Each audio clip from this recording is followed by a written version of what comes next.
Welcome to Reform the LA Way with Los Angeles Unified School District Board President Monica Garcia.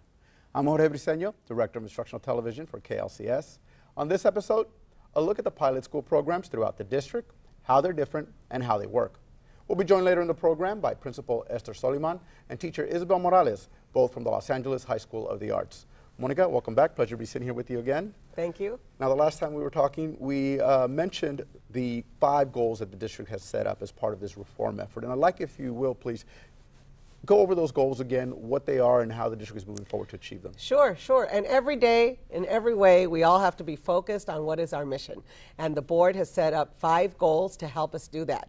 That focus is on 100% graduation, proficiency plus for all, 100% attendance for students and staff, engaged parents and communities, and safe schools. And these 5 goals help us stay focused, have all our partners, our students, our employees, leadership, everyone pulling for 100% graduation. What I love most about that, it speaks to our belief system, it speaks to the high expectations that we have for our system and every school in every neighborhood to deliver for every student. And I think that's the big piece about Reform the LA Way.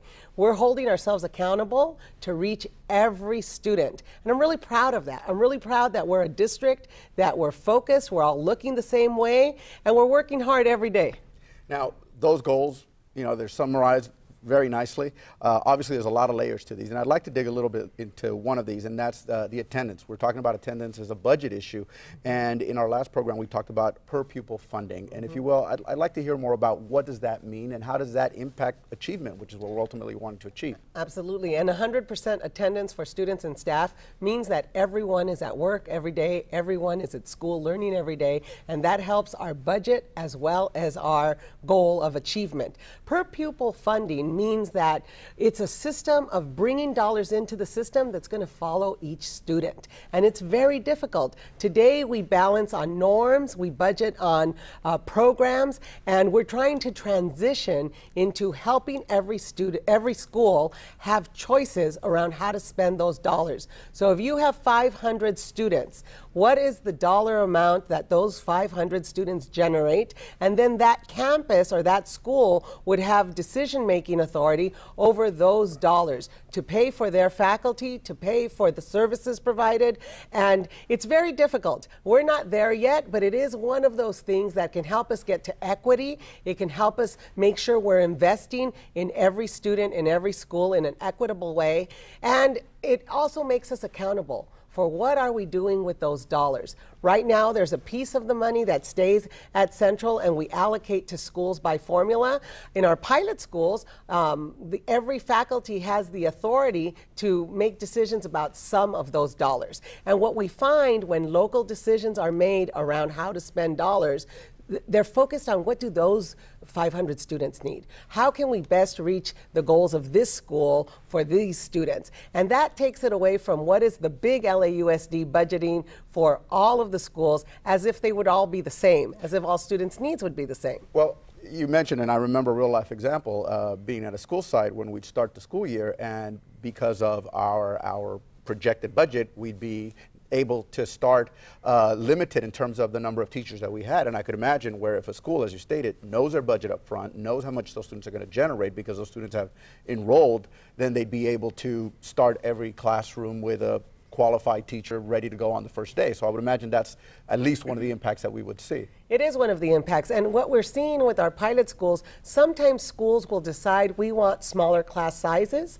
and so we're going to share other jobs. Sometimes large schools have said, we need a dean, we need an extra counselor, we need a security person, and so we will increase class size so that we have those dollars to spend on those other positions. Some of our small schools, they say, we're okay wearing many hats so that we keep class size down because we want to make sure we have a personal relationship with every student. We can understand what they need to be successful academically, and that's making a big difference. And I'm pretty sure that our guest, Ms. Solomon, will tell us a little bit more about how that's making an impact at LASA. I wanted to also hear more about A through G.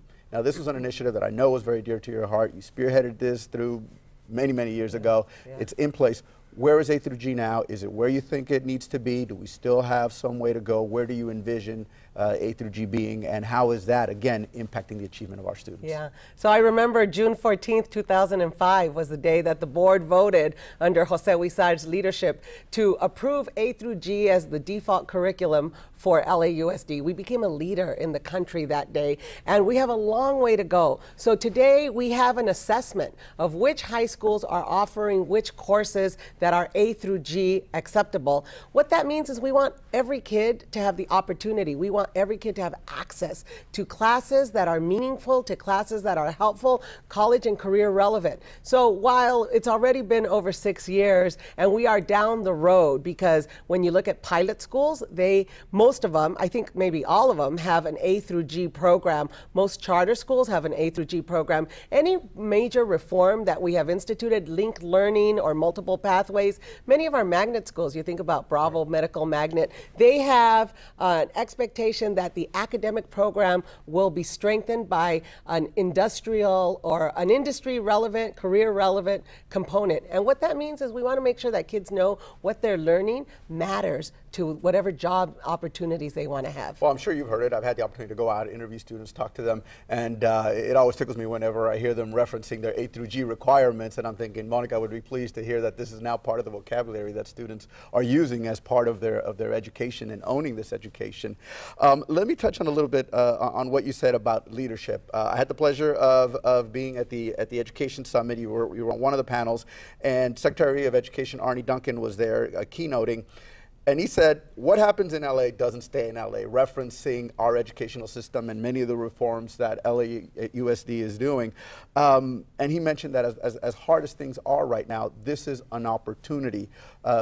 Firsthand, have you had the chance to see this leadership actually make impact beyond LAUSD? Oh, absolutely. I think we are a district where we have, not only are we the second largest district in the country, the largest district in California, we're larger than 27 states, but we have more reforms on the ground, I think, than any other school district. And what is authentic about our reforms is that we have community partners.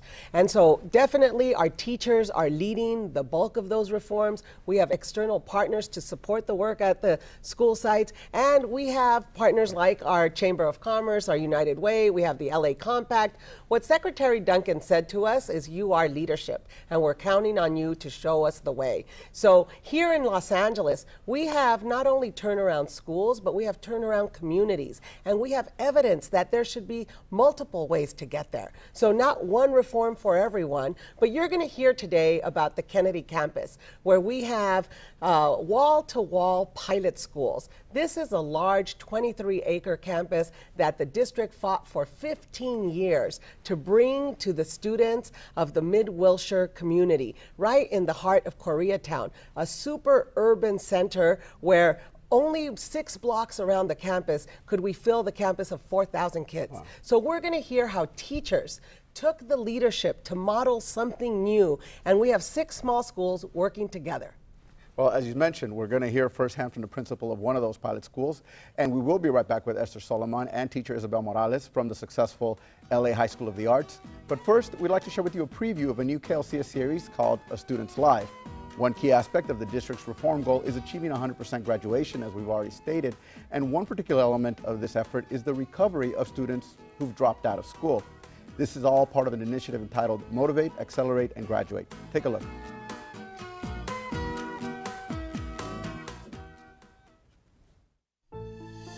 I felt weak. I felt like I couldn't go on. I felt like I had nothing to come home to, or that I'm coming home with nothing, you know, so that was really the hardest part. And know that I have a baby somewhere else that I should have been taken care of, but I decided not to. So that was the hardest part. It was just going through everything and just having nothing to show for it.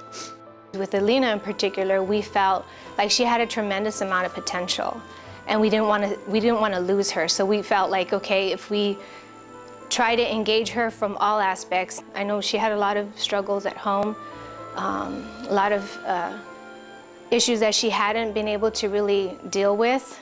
I was able to make that time for her. School has really been the escape too. It's constant, and that's really what I've never had in life. Mr. Chiska, that's my teacher. I love him to death.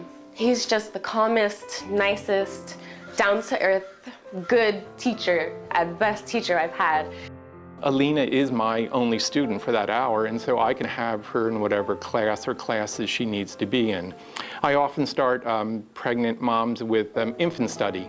It makes me feel confident, like that I could just keep on doing it. You know, you could do anything as long as you just put your mind to it and you feel like you can do it, not just giving up, because giving up is the easy way out, and something that's worth having is never easy, so why give up?